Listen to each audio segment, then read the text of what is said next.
ಪರಪ್ಪನ ಅಗ್ರಹಾರ ಜೈಲಿನಲ್ಲಿ ಕೈದಿಗಳು ಮೊಬೈಲ್ ಬಳಸ್ತಾ ಇರೋದು ಸ್ಪಷ್ಟವಾಗಿ ಈಗ ಮತ್ತೊಮ್ಮೆ ಬೆಳಕಿಗೆ ಬಂದಿದೆ.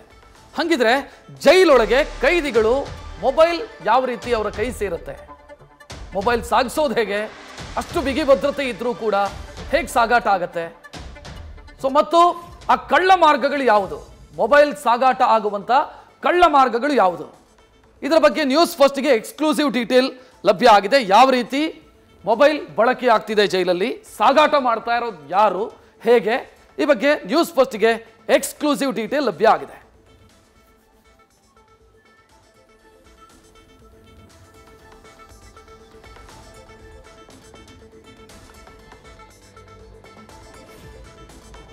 ಜೈಲಿನಲ್ಲಿ ಮೊಬೈಲ್ನ ಬಳಕೆ ಮತ್ತು ಸಾಗಾಟ ಯಾವ ರೀತಿ ಆಗುತ್ತೆ ನೋಡ್ತಾ ಹೋಗೋಣ. ಮೊದಲನೇದಾಗಿ ಜೈಲಿನೊಳಗೆ ಮೊಬೈಲ್ ಸಾಗಾಟ ಮಾಡೋದಕ್ಕೆ 3 ಮಾರ್ಗಗಳಿದಾವೆ.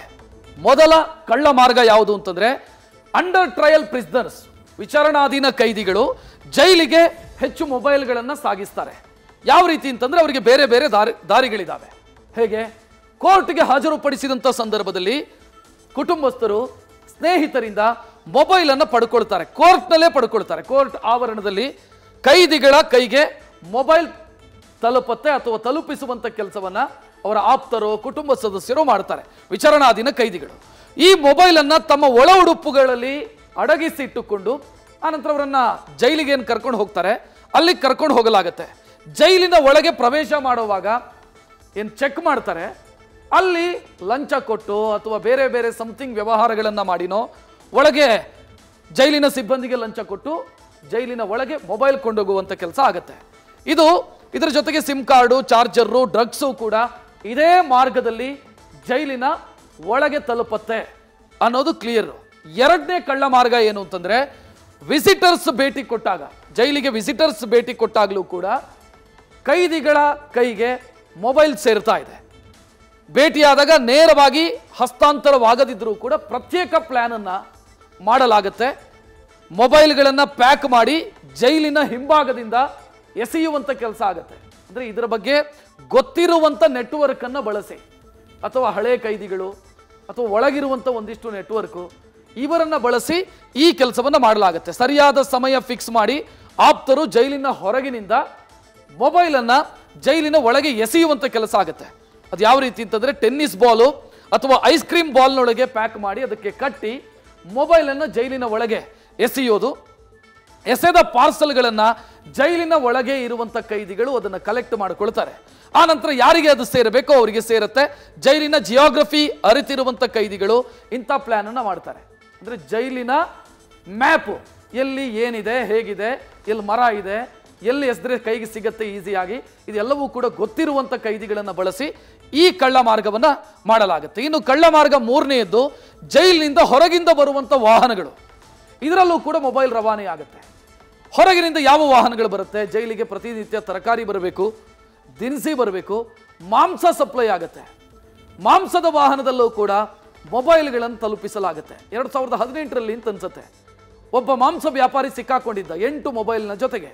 ಸೊ ಇದು ಕೂಡ ಮತ್ತೊಂದು ಮಾರ್ಗ.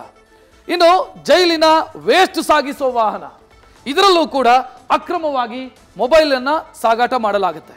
ಹೀಗೆ ವಾಹನಗಳ ಚಾಲಕರ ಮೂಲಕ ಮೊಬೈಲು ಕೈದಿಗಳ ಕೈ ಸೇರ್ತಾ ಇದೆ.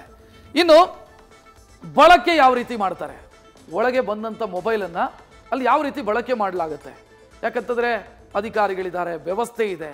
ಇದೆಲ್ಲದರ ಹೊರತು ಕೂಡ ಅಲ್ಲಿ ಮೊಬೈಲ್ ಬಳಸೋದು, ಸೋಷಿಯಲ್ ಮೀಡಿಯಾವನ್ನು ಬಳಸೋದು, ಇದೆಲ್ಲವನ್ನ ಕೂಡ ಮಾಡ್ತಿದ್ದಾರೆ. ಅದು ಹೇಗೆ, ತಮಗೆ ಸಿಕ್ಕ ಮೊಬೈಲ್ಗಳನ್ನು ಟಾಯ್ಲೆಟ್ನಲ್ಲಿ ಕೈದಿಗಳು ಅಡಗಿಸಿಡ್ತಾರೆ.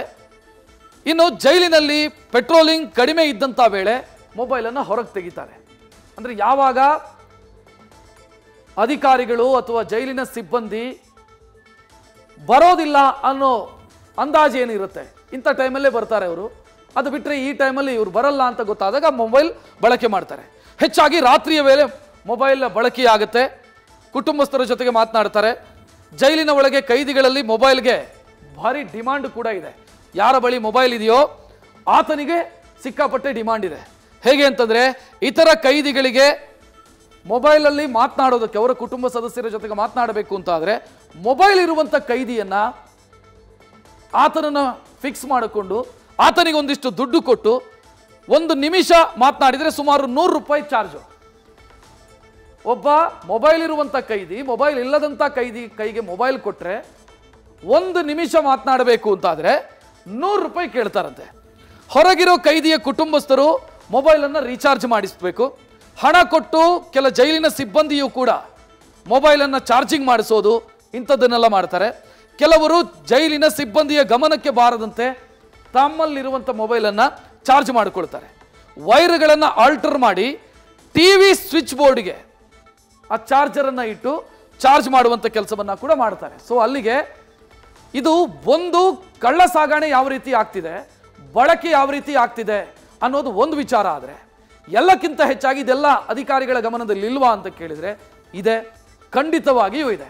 ಅವರಿಗೆ ಗೊತ್ತಿದ್ದೇ ಇದಾಗ್ತಾ ಇದೆ. ಗೊತ್ತಿದ್ದು ಅಂತಂದರೆ ದುಡ್ಡು ಕೊಟ್ಟು ಅವರನ್ನು ಸೆಟ್ ಮಾಡಿಕೊಳ್ಳುವಂಥ ಕೆಲಸವನ್ನು ಕೈದಿಗಳು ಮಾಡ್ತಾ ಇದ್ದಾರೆ. ಇದಕ್ಕೆಂತಲೇ ಜೈಲಿನ ಒಳಗೆ ಒಂದು ನೆಟ್ವರ್ಕೇ ಕೆಲಸ ಮಾಡುತ್ತೆ. ಅಂದರೆ ಹಳೆಯ ರೌಡಿಗಳು ಅಥವಾ ಸಜೆಯಾಗಿ 7-8 ವರ್ಷದಿಂದ ಜೈಲಲ್ಲೇ ಇರೋರು, ಅವರಿಗೆ ಜೈಲಿನ ಇಂಚಿಂಚು ಮಾಹಿತಿ ಇರುತ್ತೆ, ಯಾವ ರೀತಿ ಕಳ್ಳ ಸಾಗಾಟದ ಮುಖಾಂತರ ತರಬಹುದು ಅನ್ನೋದು ಗೊತ್ತಿರುತ್ತೆ. ಇದರ ಮಧ್ಯೆ ಸರ್ಕಾರ ಹೇಳುತ್ತೆ ನಾವು ಹೈ ಫ್ರೀಕ್ವೆನ್ಸಿ ಮೊಬೈಲ್ ಜಾಮರ್ಗಳನ್ನು ಹಾಕಿದ್ದೀವಿ ಜೈಲಲ್ಲಿ ಅಂತ. ಬಟ್ ಅದು ಹೈ ಫ್ರೀಕ್ವೆನ್ಸಿ ಮೊಬೈಲ್ ಜಾಮರ್ಗಳು ಎಲ್ಲಿಗೆ ಹಾಕಿದ್ದಾರೆ ಗೊತ್ತಿಲ್ಲ. ಯಾಕಂತಂದರೆ ಜೈಲಲ್ಲಿ ಯಥೇಚ್ಛವಾಗಿ ಮೊಬೈಲನ್ನು ಬಳಸ್ತಾ ಇದ್ದಾರೆ. ಅದೇ ಮೊಬೈಲನ್ನು ಬಳಸಿ ವ್ಯವಹಾರಗಳನ್ನು ಮಾಡ್ತಾ ಇದ್ದಾರೆ. ಹೊರಗೆ ಯಾರಿಗೋ ಫೋನ್ ಮಾಡಿ ಧಮಕಿ ಹಾಕೋದು, ಹಫ್ತಾ ಬೇಡಿಕೆ ಇಡೋದು, ಇಂಥದ್ದೆಲ್ಲವೂ ಕೂಡ ನಡೀತಾ ಇದೆ. ಇದೆಲ್ಲವೂ ಕೂಡ ಅಧಿಕಾರಿಗಳ ಗಮನಕ್ಕೆ ಬಂದರೂ ಕೂಡ ದುಡ್ಡಿನ ಆಸೆಗೆ, ಎಂಜಲು ಕಾಸಿನ ಆಸೆಗೆ ಅವರು ಸುಮ್ಮನಿದ್ದಾರೆ ಅನ್ನೋದು ಗೊತ್ತಾಗ್ತಾ ಇದೆ.